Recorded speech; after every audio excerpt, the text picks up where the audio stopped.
So good day everyone. Today we're gonna talk about the President Garcia and President Macapagal.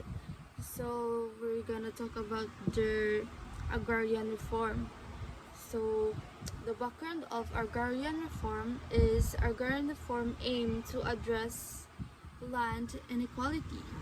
Most farmers were tenants working on lands owned by elites. So kasagara daw kanang kuan ang kani siya nga agrarian reform is most farmer daw kibali murag nagaabang ra bitaw sila sa isa ka yuta sa mga dato nga mga dagko kay yuta. So nana then the government intervention was needed to protect the farmers' rights.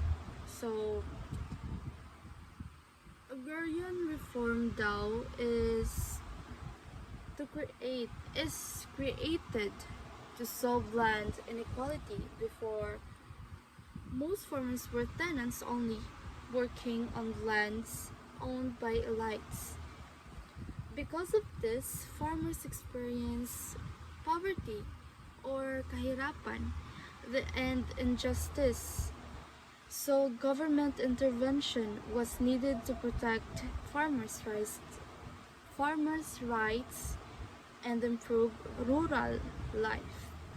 For example, naisa ka mag-uuma lugar nga nag-abang sa yuta gikan sa kuan kanang nga dato mga kanabitong mga dagkog yuta, so nag-abang na sila na then kuan dayon sila ay nagatanom, sila po'y nag-ani pero gagmay gyapon ilang kita. So mao ni ang problema kung gusto sulbaron sa agrarian reform ang dili patas nga panag-iya sa isa ka yuta. The Garcia's background is Garcia became president after the death of Ramon Magsaysay and continued existing land reform initiatives focused on improving farmer access to land and credit. President Carlos Garcia's agrarian reform policies during President Garcia's time is the reform focused on financial support than land ownership. There were limits on land holding, 100 hectares for individuals and 600 for corporation. And then the government strengthened the Cooperative Financing Administration or CFA and provided low interest loans to farmers. Then the cooperatives were encouraged to help farmers support each other. The Garcia's agrarian reform policies implemented. Land distribution limits is 100 hectares for individuals and 600 hectares for corporation. The Cooperative Financing Administration or CFA is provided low interest loans or 6% to 8%, supported the Land Reform Act of 1955 or leasehold for rice and corn plants. Then the examples of Garcia agrarian reform policies is nasa ka grupo sa mag-uuma nga nag-form og group or cooperation or cooperative pinaagi sa CFA, then nakakuha sila og loan bitaw nga nagamay ra og interest aron makapalit og binhi og abono. Then bisan wala pa sila kaugalingong yuta, nakatabang ang financial support aron modako ilang ani.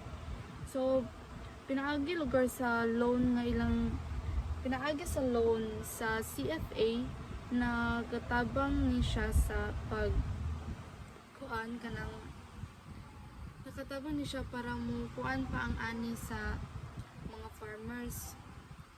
And the evaluation of Garcia's program, their strength is help small farmers access affordable credit, encourage cooperative farming, and limitations land ownership, rem- remained concentrated, and reform was gradual and limited in scope.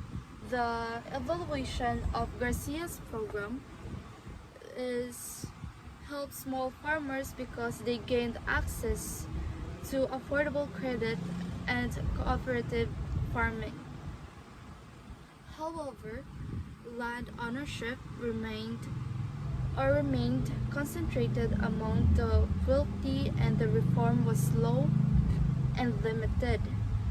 Overall, Garcia's agrarian reform was supported by not radical, and since it focused more on economic nationalism than full redistribution. And the example of the evaluation of Garcia's program is kanang litan, kanang tungod silon ni improve lugar ilang kuan kanang ilang ani, then pero ang yuta gihapon dili sa ilaha, kanang gibaling nag-abang na bitaw sila, then kuan dayon kanang gibaling marag ang katunga bitaw silang ani is mapaingon sa tagiya datong yuta nga ilang gitamnan, so inana. Pero bisag kuan kanang bisag nakatabang to ang kuan kanang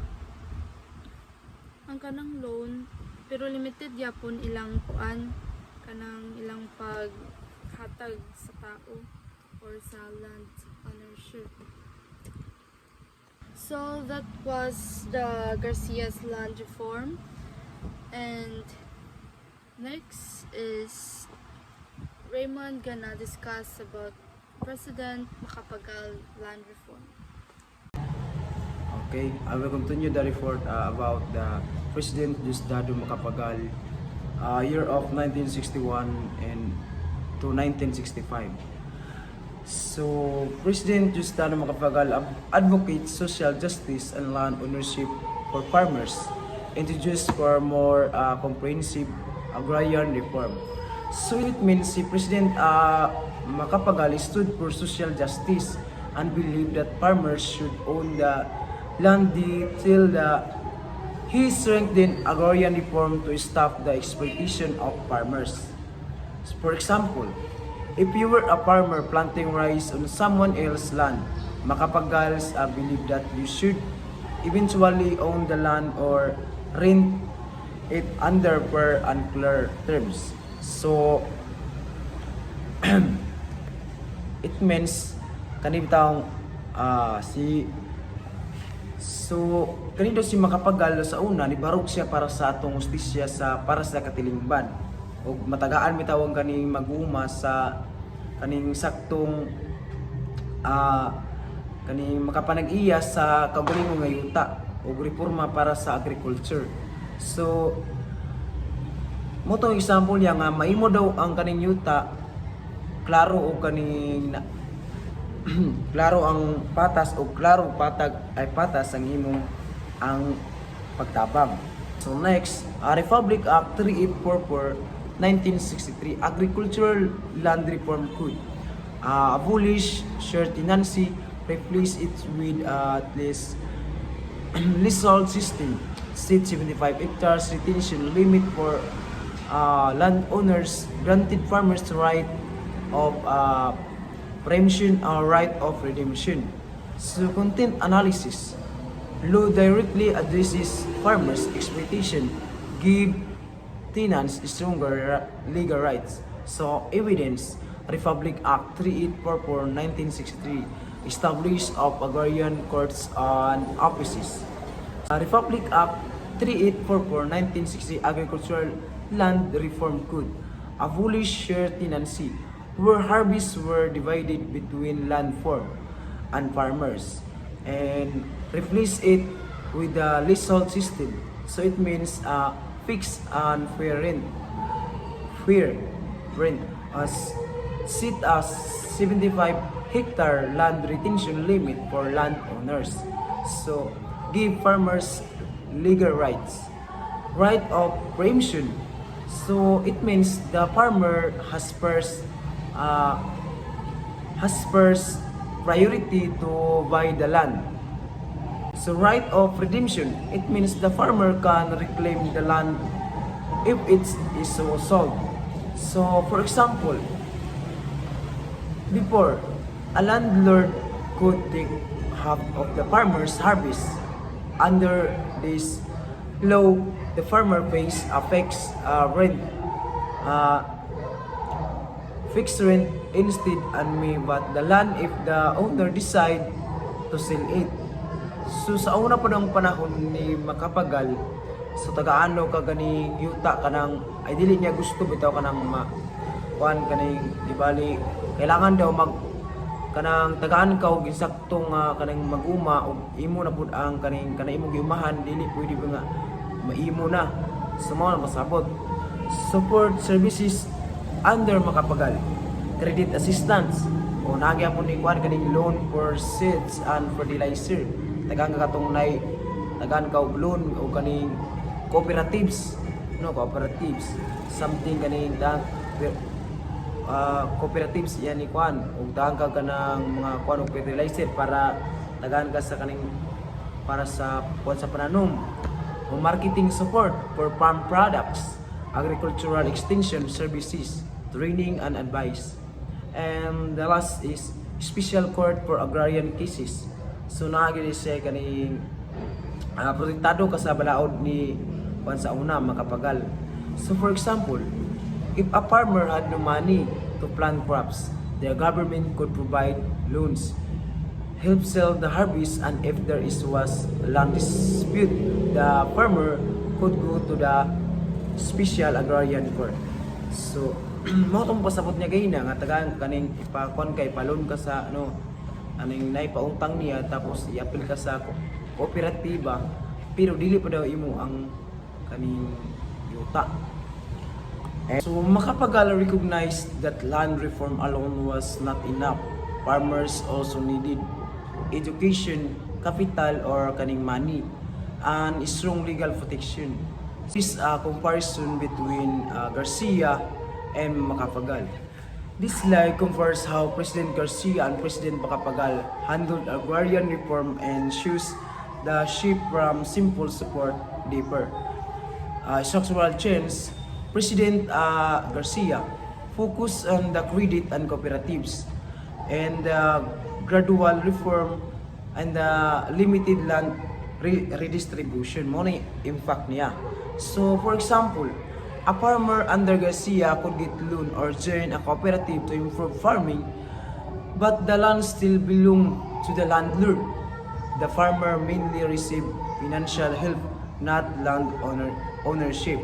So while President Macapagal focused land ownership and tenancy reform, so approved structural reform, in fact, strong legal protection for farmers. So for example, under the Macapagal, a farmer could rent land under fair terms and later buy on the land, lose protected the farmer from unfair treatment and landowners. So nagyo diferensya sa ilang ay comparison sa ilang duha kay kang iya daw ni kuan tagahang kag kuan pautang ka sa kooperatiba. So kini si Macapagal kaning ipakuan ka kaning dili niya gusto nga kaning magkuan ka mag-abang-abang pa ka ana tagaan ba kaning kuan ba ka protektado ba ka sa iyang balaod. So that's all. Motion. Key points. Garcia Street needed financial support for farmers.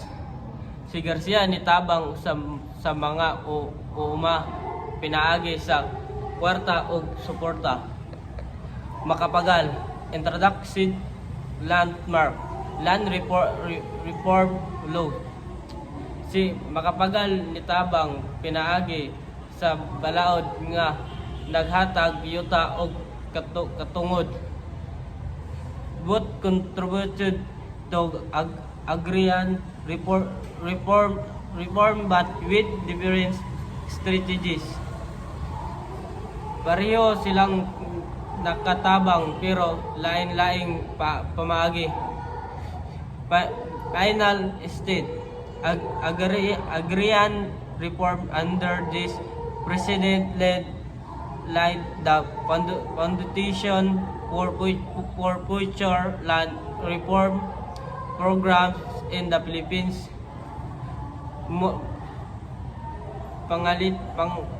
Pananglitan sa kinabuhian morag eskwelahan si Garcia naghatag og libro og baon, si Macapagal naghatag og diploma og legal nga katungod. That's all, thank you.